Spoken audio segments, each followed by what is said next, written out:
वो प्रैक्टिस एकदम थोड़े ही खत्म हो जाएगी। भले शिव को याद भी करते थे, कहा मंदिरों में जाते थे तो वो शिवलिंग रखा हुआ था, द्वापर के आदि में मंदिर में जाते थे तो वो जो हीरे का लिंग रखा हुआ था उसको याद करते थे ना। भले शिव को याद भी करते थे, कभी कोई करते हैं कोई कभी कृष्ण को करते हैं, कोई किसको करते हैं, भगवान को तो करते हैं ना। क्या समझ के करते हैं कि ये कृष्ण भगवान है या क्या कोई भगवान है? ऐसे तो नहीं है कि कोई कृष्ण को याद करते, शिव को याद नहीं करते होंगे। कोई तो शिव को भी याद करते होंगे, कोई कृष्ण को याद करते होंगे, याद जरूर नहीं, ऐसे नहीं कि नहीं याद करते होंगे। कृष्ण को जब याद करते हैं तब यहां याद करते हैं इस सृष्टि पर, और शिव को जब याद करते हैं तब वो ब्रह्म तत्व में याद करेंगे, अभी नहीं सो भी। क्या ब्रह्म तत्व में कब याद करेंगे?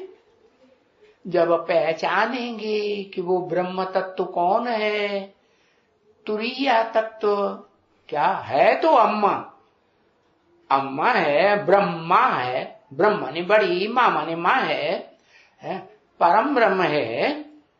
गीता में लिखा है ना, मत योनि परम ब्रह्म तस्मिन गर्भम ददाम्यहम्।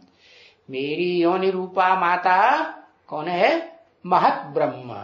महत माने बड़ी, ब्रह्म परम, उससे बड़ी कोई होती नहीं।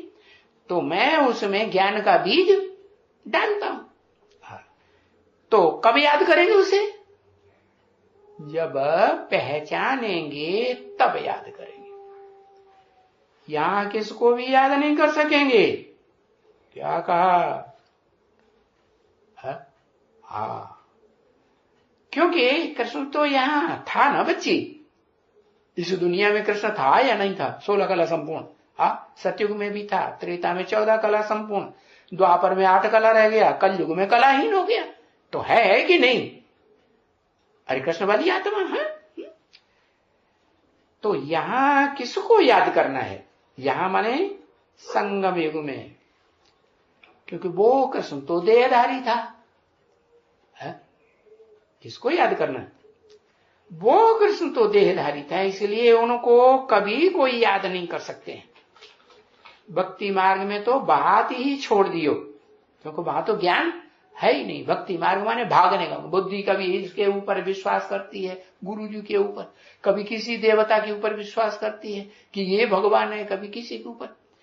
तो भक्ति मार्ग की तो बात ही छोड़ दियो। बाकी ज्ञान मार्ग में तो बाप को ही याद करना पड़ता है।